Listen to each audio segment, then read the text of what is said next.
Baik, kita ke Jawa Barat. Ada seorang wanita di Ciamis yang melahirkan bayi laki-laki dengan sehat dan selamat tanpa diawali dengan tanda-tanda kehamilan. Kondisi yang jarang terjadi ini biasa disebut dengan kehamilan samar atau cryptic pregnancy yang dipicu dengan berbagai alasan.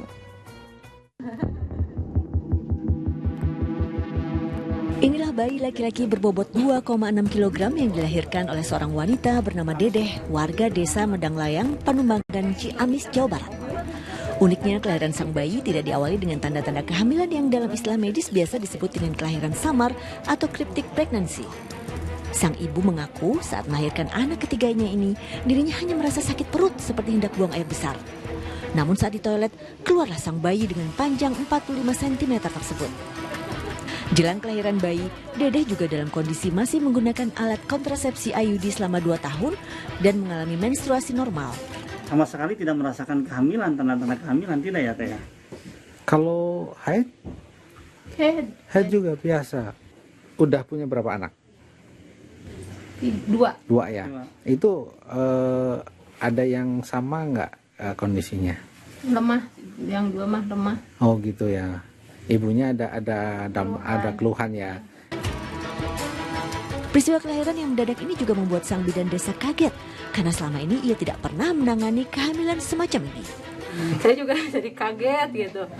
Terus pas kesini memang bayi sudah lahir, tinggal plasentanya. Tapi alhamdulillah selamat, bayinya sehat, ibunya sehat, alhamdulillah gitu. Meski demikian, secara medis hal ini adalah normal. Kasus kehamilan samar bisa terjadi pada 1 dari 400-an kasus kehamilan dengan berbagai alasan.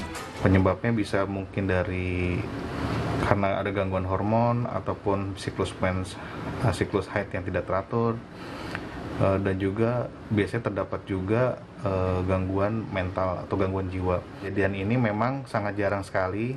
Biasanya dari data bisa dari 500 kehamilan itu hanya satu yang terjadi pada wanita yang hamil. Di Indonesia, dalam kurun waktu 1 tahun terakhir, sedikitnya 3 kasus kehamilan samar terjadi. Eko Setiabudi melaporkan dari Ciamis, Jawa Barat. Masya Allah, kadang Allah memberi rezeki anak kepada kita dengan cara yang tidak terduga-duga dan sesuai dengan ilmu kedokteran itu memang ada meskipun jarang, begitu ya Ustadz. Sekilas berita tadi di atas mengingatkan kita kepada ibunda Nabi Isa alaihi salam ya Ustadz, meskipun berbeda begitu. Ya Nurul, subhanallah, walhamdulillah, Allahu Akbar. Ada 2 sisi. Sisi ilahiyah itu adalah konotasi dari firman Allah di surat Yasin ayat 82. Innama amruhu idza arada syai'an ayyaqula lahu kun fayakun.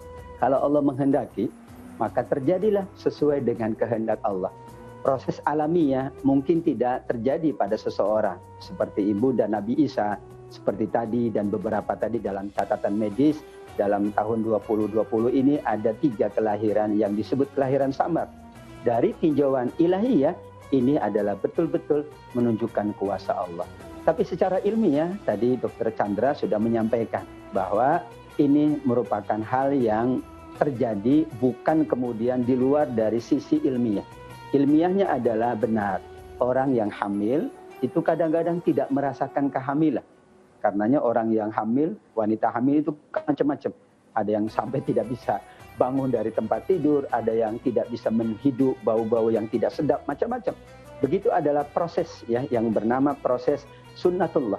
Namun karena ini merupakan hal yang sangat ilahiyah, yang sangat ilmiah, tentu kita akan menjadikan ini sebagai cermin bahwa subhanallah, amanah anak Allah anugerahkan kepada siapapun yang Allah kehendaki. Untuk itu kita jaga anak kita jaga keturunan kita, karena itu betul-betul amanah dan anugerah dari Allah Subhanahu wa Ta'ala, insya Allah. Insya Allah, luar biasa kuasa Allah Subhanahu wa Ta'ala. Jadi ini bisa dikatakan Allah memberikan kemudahan bagi si ibu. Dengan si ibu ini tidak merasakan mual, muntah yang biasa dialami oleh ibu-ibu hamil lainnya. Namun secara ilmiah ini memang ada meskipun jarang terjadi.